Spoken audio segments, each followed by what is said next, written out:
Olá pessoal, eu sou o professor Álvaro Guimarães de Oliveira, estou aqui na minha live diária e gostaria de falar a respeito da política de combate à inflação com juros altos. Na realidade, para mim, ela é exatamente o que estou colocando no título. O resultado do combate à inflação com juros altos é um desastre econômico. Em seguida, eu vou colocar meus argumentos e gostaria que vocês prestassem atenção no sentido de entender o que está se passando e, se vocês gostarem, passar para frente, para outras pessoas usufruir dessa informação.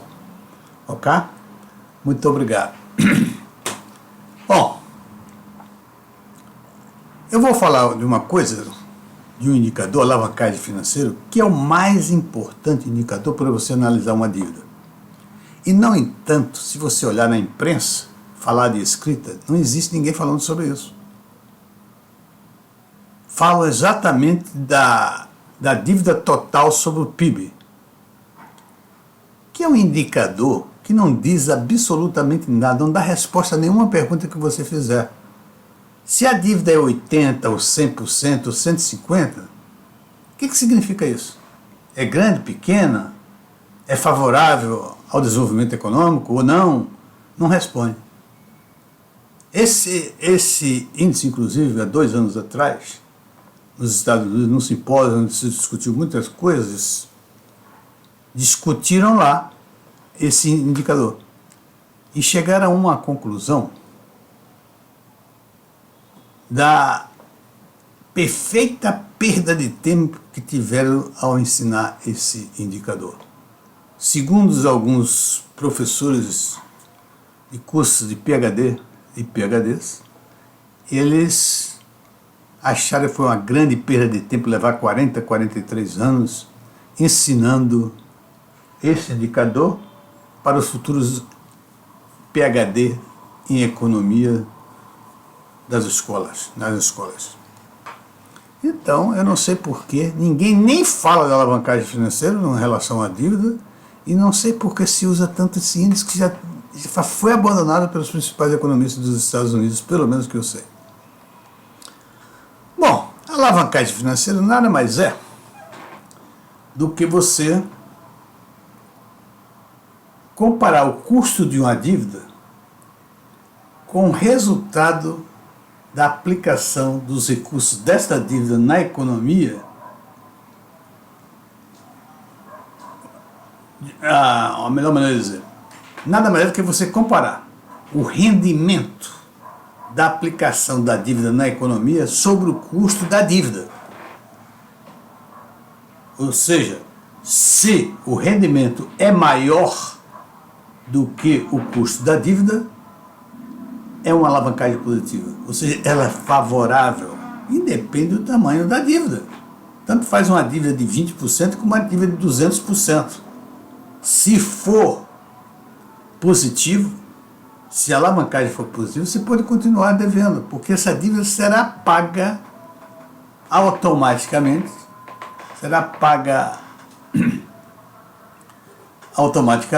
à medida que o tempo passa e desde quando os déficits primários acabem.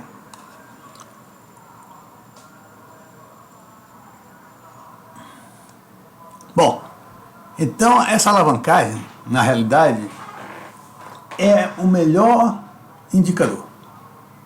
Você pode, por exemplo, perguntar: será que essa dívida é grande ou pequena? Olha, eu posso responder: no momento que o rendimento da dívida na economia for igual ao custo da dívida, chegou o limite.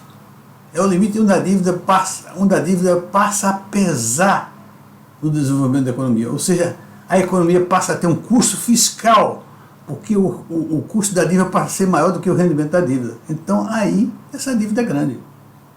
Se for ao contrário, se o rendimento for maior, não me importa. Eu posso ter um rendimento maior do que o custo da dívida e ter uma dívida grande. E querer crescer mais ainda. Por quê? Porque quanto mais eu cresço, mais eu ganho dinheiro. E não tenho custo fiscal e ganho dinheiro, tá certo? Olha, é isso que deve ser feito. Que é uma fraqueza a análise dos jornalistas, da mídia aí, né?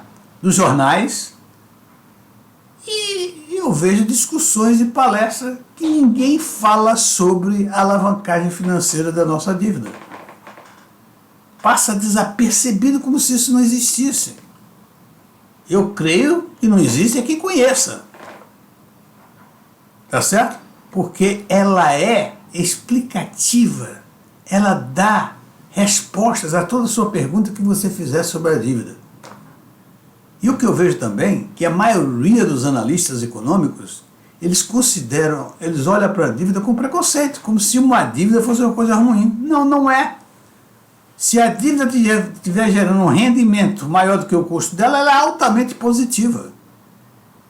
Então, a dívida em si, eu não posso de antemão, antes de eu medir através da alavancagem financeira, se ela é grande ou pequena, se ela é positiva ou negativa.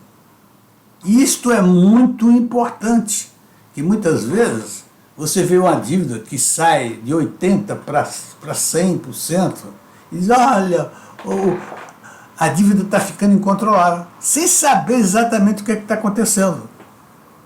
É lógico que para você dizer que ela está incontrolável, você tem que analisar. Se o custo dela é maior do que a renda, ela é incontrolável. Aliás, eu devo dizer que no Brasil não precisa nem fazer essa análise. O Brasil tem um crescimento pífio da economia e com taxa de juros de 13,75% ao ano. Não há país que aguente. E outra coisa, por muito tempo que a taxa de juros é muito maior do que o crescimento brasileiro.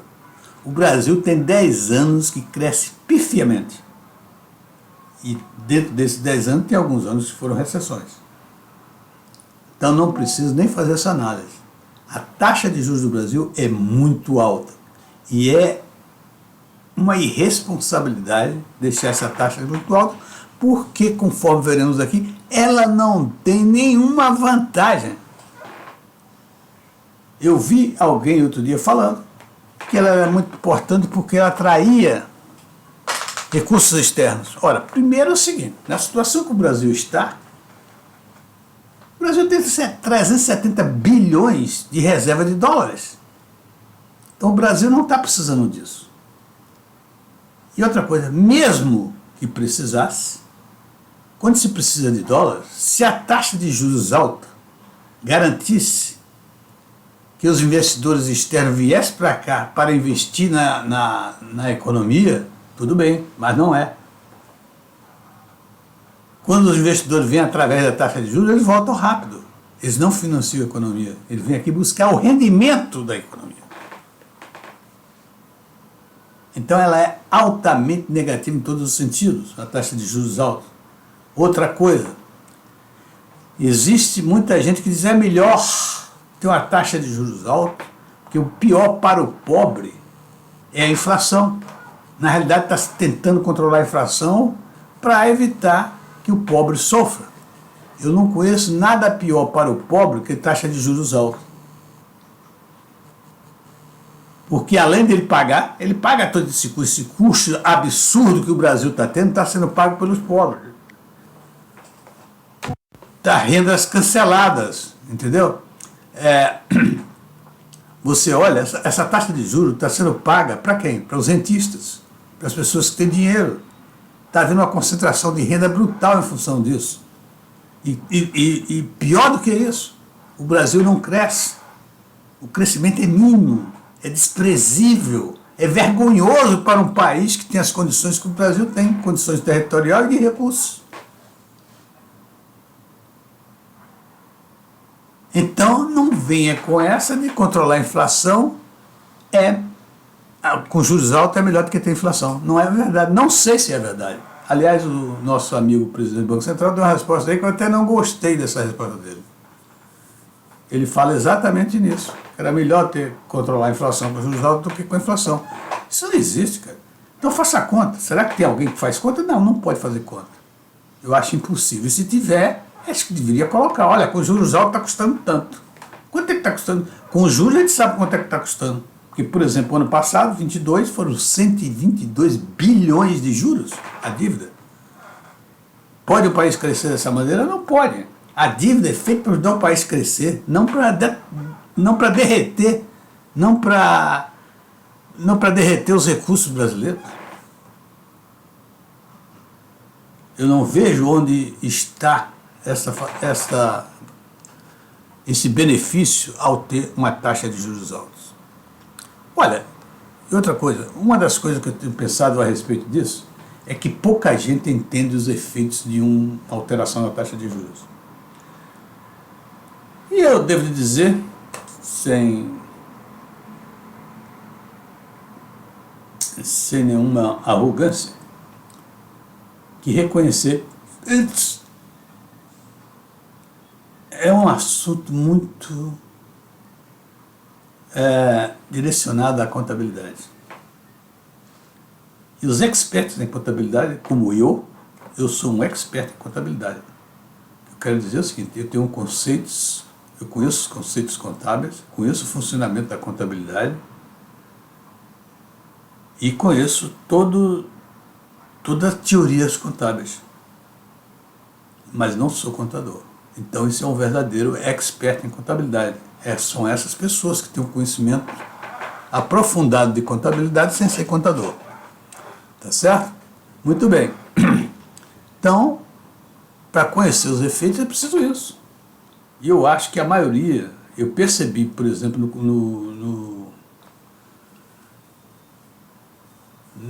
nos economistas Paulo Guedes, o próprio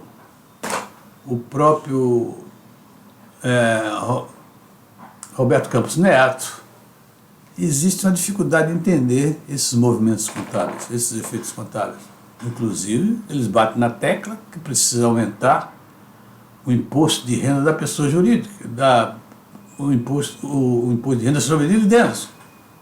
Ora, eu não conheço dividendos pagos que não tenha sido pago o imposto de renda. Ok.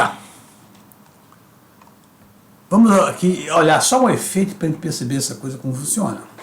Vamos imaginar que nós estamos aqui, o Banco Central diz, olha, estamos percebendo que a demanda agregada está pressionando em demasia a oferta. E pelos nossos cálculos, nós devemos tirar aí uns 400 milhões da demanda agregada, né, para que ela não tenha um efeito inflacionário, faça com que a inflação suba. E para isso, o Banco Central, devo aumentar a taxa de juros em 1%. Como é que isso acontece? Para fazer isso, tirar demanda agregada do mercado, o Banco Central só pode fazer através da emissão de títulos da dívida pública. Emite títulos da dívida pública com uma taxa de 13,75%. Coloca no mercado, retira os 400 milhões. A demanda, evidentemente, saíram 400 milhões. Ela deveria diminuir a demanda e baixar a inflação, mas isso não acontece. Por que não acontece? Porque esses recursos tirados pelo Banco Central, não, na realidade, eles foram trocados por uma dívida. O Banco Central não tirou isso. Ele colocou como uma dívida, né? A dívida do Banco Central aumentou a dívida pública nesses 400 milhões. Tirou da demanda, mas botou na dívida 400 milhões. Olha, quando você percebe isso, né? Além disso, e aí o que acontece? O que acontece é que vai ter uma despesa de juros mais alta. Que a despesa de juros agora, além de ser mais alta porque aumentou a taxa de juros, ela é mais alta porque está sob uma dívida que é maior. Então, essa despesa financeira vai lá para o orçamento. E no orçamento, o que acontece? Ela vai aumentar o déficit público. E aumentando o déficit público, vai gerar mais inflação. Além disso, o aumento da dívida e o aumento da taxa de juros cria expectativas perfeitamente normais que no futuro a inflação vai aumentar. Porque é juros maiores sobre dívida maior. E por isso a expectativa é que comanda. É o processo que comanda a inflação, são as expectativas. Então você cria uma expectativa e você percebe isso rapidamente quando toda vez que o Banco Central aumenta a taxa de juros, não cai. Não cai. A inflação não cai. Por esse efeito que eu estou falando. E aí? Os economistas entendem isso e dizem o seguinte: é porque a economia reage lentamente aos efeitos da política monetária. Não é verdade. A economia reage imediatamente. Porque quando eu aumento a taxa de juros e jogo o título no mercado, o que acontece? Afeta imediatamente a dívida do governo e afeta imediatamente o aumento da despesa financeira. E aí é aumento de despesa financeira de um lado para o Estado e aumento de despesa financeira para as empresas. As empresas começam a perder rentabilidade, porque elas não podem mais, elas têm dificuldade em repassar, ela vai repassar mais pedacinhos da inflação, porque a demanda diminuiu, mas diminuiu também a oferta. Tá certo? Porque a empresa que investir em expansão não vai parar com os investimentos de expansão. E parando com o investimento de expansão, claramente a oferta será reduzida. Então, isso aí é que está. Então, por isso, eu posso dizer a vocês que o efeito do aumento da taxa de juros sobre a inflação é praticamente zero. É baseado na análise desses efeitos que a gente pode fazer. Tá certo?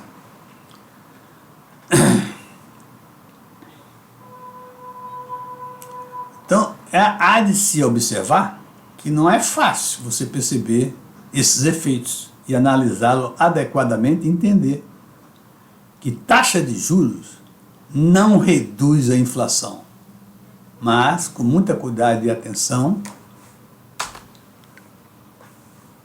vocês poderão entender claramente que isso é o que acontece. Tá certo? Tá bom. Estrangulamento fiscal, estagnação do produto. Olha, o aumento da taxa de juros, ele não tem efeito sobre juros, sobre inflação, como eu disse, como eu demonstrei em cima através dos meus exemplos. Mas ele tem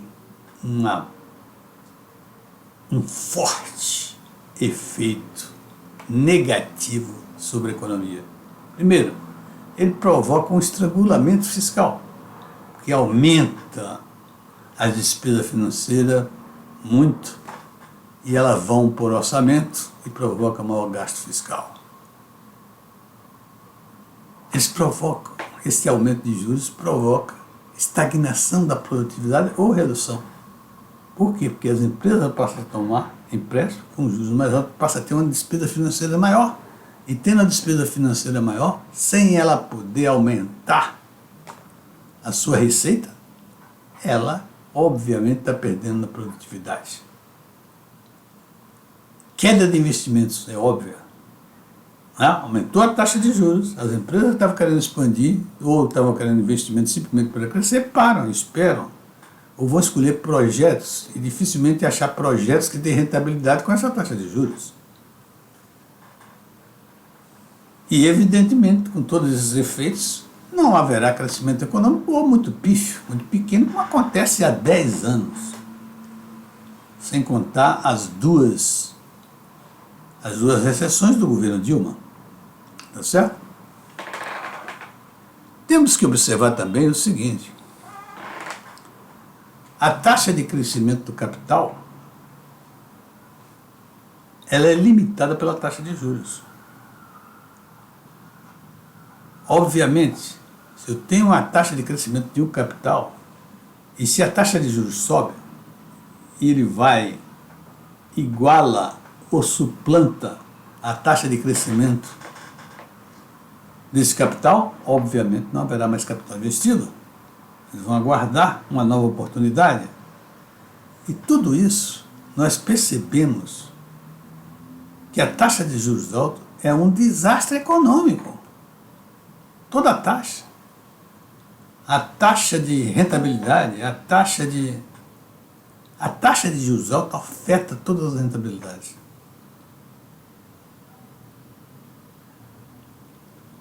A EMC, Keynes, né? Como é que é? A taxa efetiva marginal do capital. Não pode ter uma taxa de juros que seja maior do que ela.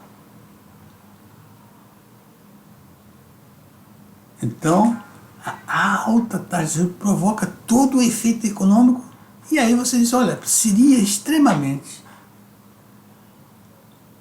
possível de se fazer se tivesse parâmetros para comparar qual é o efeito dela sobre a inflação e pesar esses efeitos. Não existe, ninguém faz isso. É um cálculo de dimensões extraordinárias. Tudo bem. Falácia ou suicídio financeiro? Quando você fala com os ex-economistas, ex-analistas, jornalistas de mercado, de televisão, sobre as altas taxas de juros, ele diz o seguinte: os juros estão altos porque ele faz uma defesa dos juros altos. Ele diz, os juros estão altos porque os investidores exigem altas taxas de juros para referenciar uma dívida de um governo deficitário. E o investidor está dando aulas ao governo de como controlar, né, o déficit. Então, porque o déficit está alto, é arriscado investir. Então só vale a pena se você me pagar uma taxa de juros mais alta para investir com o tamanho desse déficit. Só que tem uma coisa aí que é contraditória. Se ele está com medo do risco, agora e coloca uma taxa de juros mais alta ainda, onde ela vai parar? Essa taxa de juros corrigida vai parar onde? No déficit público novamente. Então eu não invisto porque eu não quero investir porque é arriscado com tal déficit. Muito bem, mas se você me pagar uma taxa de juros maior, eu invisto. Só que ao me pagar a taxa de juros maior, vai ser aumentado o déficit do governo. Então eu estou programando um suicídio financeiro. É isso? É o que parece. Esse argumento não tem sentido nenhum. O efeito dos juros altos sobre a taxa de câmbio. Tem outro grupo de pessoas que diz, olha só, tudo bem, realmente ele traz uma série de dificuldades para a economia, mas aumentando a taxa de câmbio reduz a inflação, né? Porque o real fica mais forte e, ficando mais forte, importa valores menores e com isso reduz um pouco a inflação. Olha só, primeiro, a taxa de juros alta não foi colocada para isso. Ela está sendo colocada, e estamos discutindo, sob o controle da inflação. Então, nós estamos perdendo o foco. Estamos saindo da inflação para a taxa de cambial. Né? Segundo, o Brasil não se beneficia disso. Porque o Brasil não precisa de atrair reservas com custo tão alto. Por quê? Porque tem 370 bilhões em reservas. Então não é a hora do Brasil aumentar a taxa de juros para buscar reservas. Seria um desperdício total e absoluto se fosse isso. E a terceira e última razão. Quando você aumenta a taxa de juros para buscar reservas, é porque você está fraco economicamente. E quando você faz isso, o investidor externo não quer investir em seu país, ele quer buscar o rendimento financeiro. Então ele vem, passa uns 3 meses, 4 e volta. Ele não vem para investir e ficar no país, que ele sabe que o país está arrebentado quando acontece isso. Então ele vem, pega o rendimento e cai fora. E às vezes até se dá mal, porque na hora que ele vai cair fora, a taxa está pior ainda. Ok? Então, meus amigos, um abraço aí. Agora quero dizer que a minha posição, que às vezes as pessoas têm confundido aí, e eu digo imediatamente, eu não sou petista, por várias razões. Nesse caso, alguém de vez em quando me pergunta por que eu estou pedindo para ficar com juros baixos igual o PT? Não, não sou PT, meu amigo. Não tenho nada a ver com PT. Nunca tive e tenho horror a quem teve. Na realidade é o seguinte, o Lula fica dizendo na televisão contra a taxa de juros alta pedindo para baixar. Mas você viu todo o meu trabalho se eu pedir para baixar? Não, não peço para baixar. Eu apenas indico, mostro economicamente que a taxa de juros alta não influencia a inflação. É isso que eu mostro.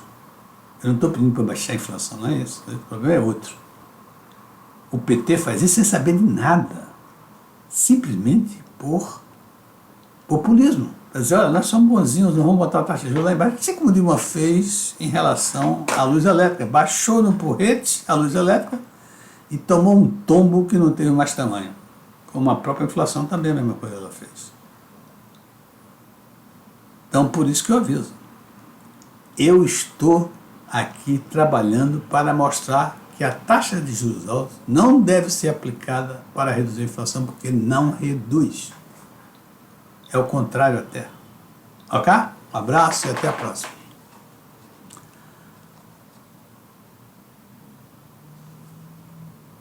Tchau.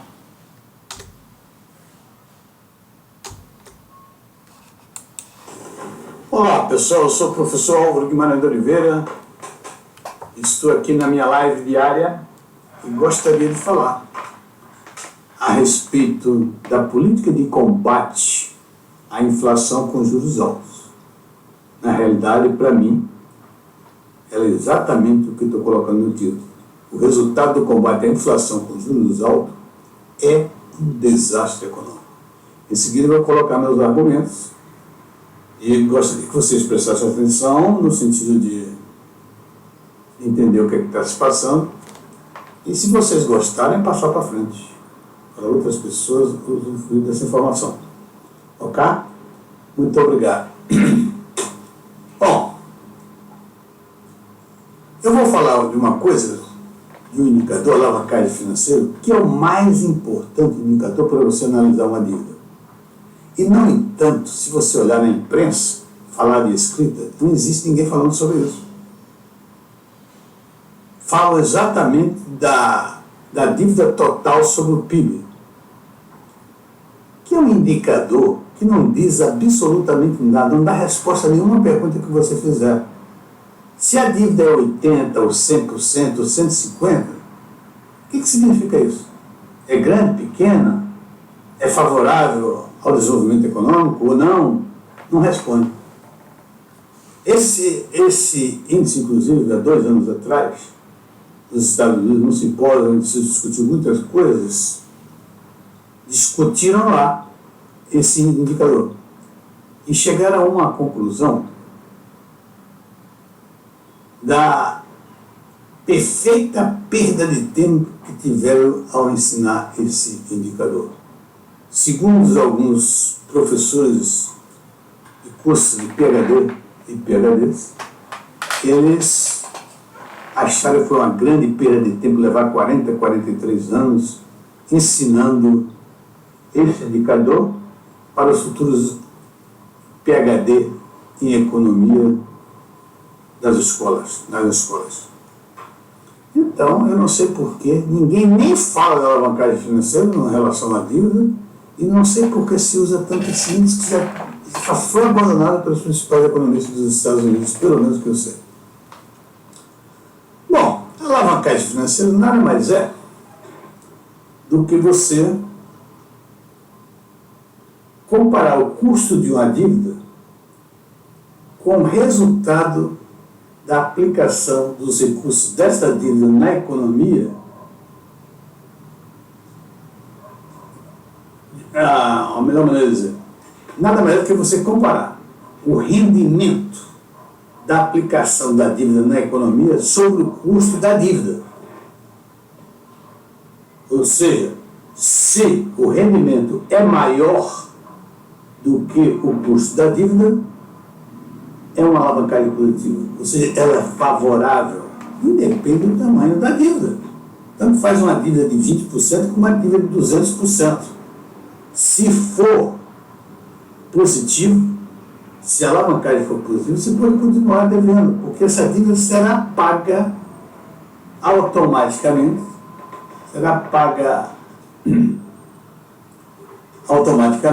à medida que o tempo passa e, desde em quando, os déficits primários acabem.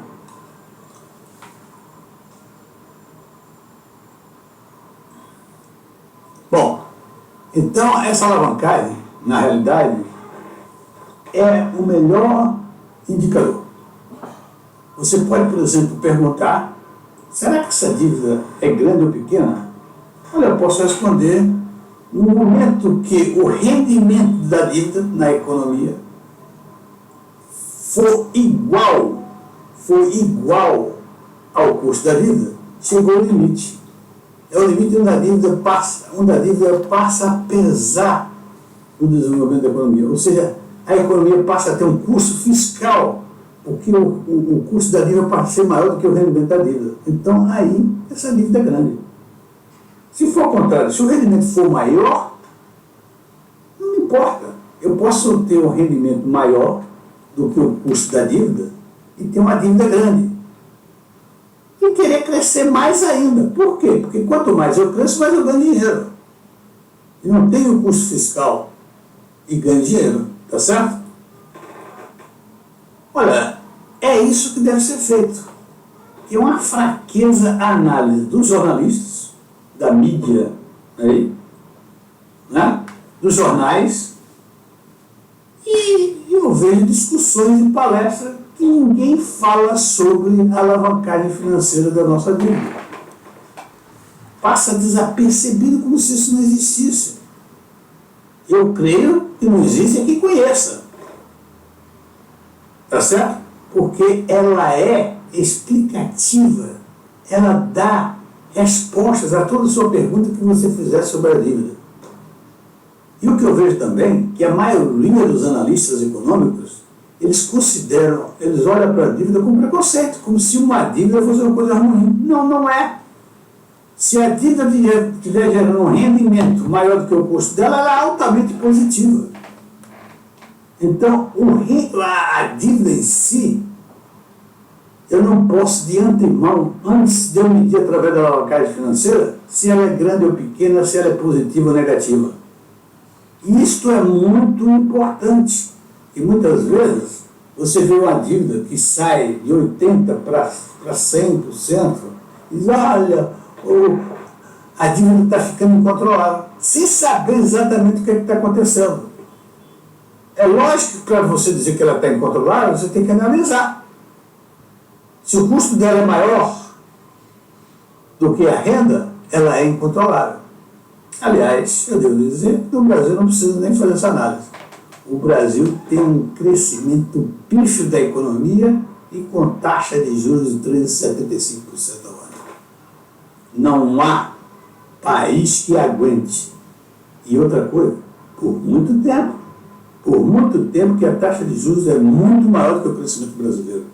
O Brasil tem 10 anos que cresce pifiamente. E dentro desses 10 anos tem alguns anos que foram recessões.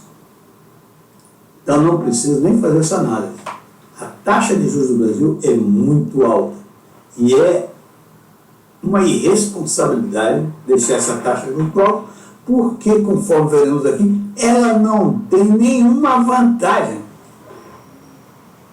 Eu vi alguém outro dia falando que ela era muito importante porque ela atraía recursos externos. Ora, primeiro é o seguinte: na situação que o Brasil está, o Brasil tem 370 bilhões de reserva de dólares.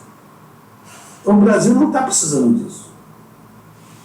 E outra coisa, mesmo que precisasse, quando se precisa de dólar, se a taxa de juros alta garantisse que os investidores externos viessem para cá para investir na economia, tudo bem, mas não é. Quando os investidores vêm através da taxa de juros, eles voltam rápido. Eles não financiam a economia. Eles vêm aqui buscar o rendimento da economia. Então ela é altamente negativa em todos os sentidos, a taxa de juros alta. Outra coisa, existe muita gente que diz é melhor ter uma taxa de juros alta, que o pior para o pobre é a inflação. Na realidade está se tentando controlar a inflação para evitar que o pobre sofra. Eu não conheço nada pior para o pobre que taxa de juros alta. Porque além dele pagar, ele paga todo esse custo absurdo que o Brasil está tendo, está sendo pago pelos pobres. Está rendas canceladas, entendeu? Você olha, essa taxa de juros está sendo paga para quem? Para os rentistas, para as pessoas que têm dinheiro.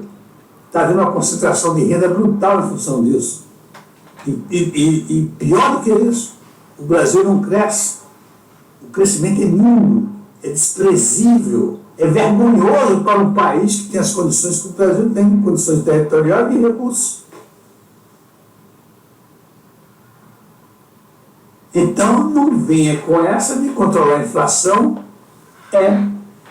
com juros altos é melhor do que ter inflação. Não é verdade, não sei se é verdade. Aliás, o nosso amigo presidente do Banco Central deu uma resposta aí que eu até não gostei dessa resposta dele. Ele fala exatamente nisso. Era melhor controlar a inflação com juros altos do que com a inflação. Isso não existe, cara. Então faça a conta. Será que tem alguém que faz conta? Não, não pode fazer conta. Eu acho impossível. Se tiver, a gente deveria colocar. Olha, com juros altos está custando tanto. Quanto é que está custando? Com juros a gente sabe quanto é que está custando. Porque, por exemplo, ano passado, 22, foram 122 bilhões de juros a dívida. Pode o país crescer dessa maneira? Não pode. A dívida é feita para dar o país crescer, não para derreter, não para derreter os recursos brasileiros. Eu não vejo onde está esse benefício ao ter uma taxa de juros altos. Olha, outra coisa, uma das coisas que eu tenho pensado a respeito disso é que pouca gente entende os efeitos de uma alteração na taxa de juros. E eu devo dizer, sem nenhuma arrogância, que reconhecer é um assunto muito direcionado à contabilidade. E os expertos em contabilidade, como eu sou um expert em contabilidade.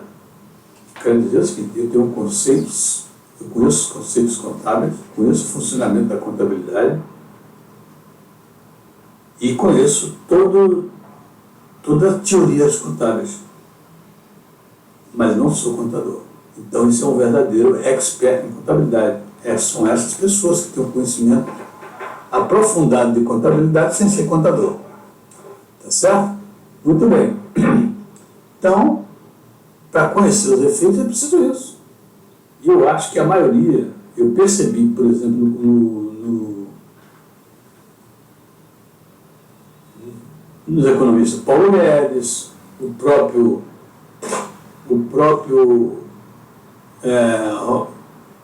Roberto Campos Neto, existe uma dificuldade de entender esses movimentos contábeis, esses efeitos contábeis. Inclusive, eles batem na tecla que precisa aumentar o imposto de renda da pessoa jurídica, o imposto de renda sobre dividendos. Ora, eu não conheço dividendos pagos que não tenha sido pago o imposto de renda. Focar. Vamos aqui olhar só o efeito para a gente perceber essa coisa como funciona. Vamos imaginar que nós estamos aqui, o Banco Central diz, olha, estamos percebendo que a demanda agregada está pressionando em demasia a oferta. E pelos nossos cálculos, nós devemos tirar uns 400 milhões da demanda agregada, né, para que ela não tenha um efeito inflacionário, faça com que a inflação suba. E para isso, o Banco Central, devo aumentar a taxa de juros em 1%. Como é que isso acontece? Para fazer isso, tirar demanda agregada do mercado, o Banco Central só pode fazer através da emissão de títulos da dívida pública. Emite títulos da dívida pública com a taxa de 13,75%. Coloca no mercado, retira os 400 milhões. A demanda, evidentemente, saíram 400 milhões. Ela deveria diminuir a demanda e baixar a inflação. Mas isso não acontece. Por que não acontece? Porque esse recurso tirado pelo Banco Central, não, na realidade, eles foram trocados por uma dívida. O Banco Central não tirou isso. Ele colocou como uma dívida. Né? A dívida do Banco Central aumentou a dívida pública nesses 400 milhões. Tirou da demanda, mas botou na dívida 400 milhões. Olha, quando você percebe isso, né? Além disso, e aí o que acontece? O que acontece? Vai ter uma despesa de juros mais alta. E a despesa de juros agora, além de ser mais alta porque aumentou a taxa de juros, ela é mais alta porque está sob uma dívida que é maior. Então, essa despesa financeira vai lá para o orçamento. E no orçamento, o que acontece? Ela vai aumentar o déficit público. E aumentando o déficit público, vai gerar mais inflação. Além disso, o aumento da dívida e o aumento da taxa de juros cria expectativas perfeitamente normais que no futuro a inflação vai aumentar. Porque é juros maiores sobre dívida maior. E por isso a expectativa é que comanda. É o processo que comanda a inflação, são as expectativas. Então você cria uma expectativa e você percebe isso rapidamente quando toda vez que o Banco Central aumenta a taxa de juros, não cai. Não cai. A inflação não cai. Por esse efeito que eu estou falando. E aí? Os economistas entendem isso e dizem o seguinte: é porque a economia reage lentamente aos efeitos da política monetária. Não é verdade. A economia reage imediatamente.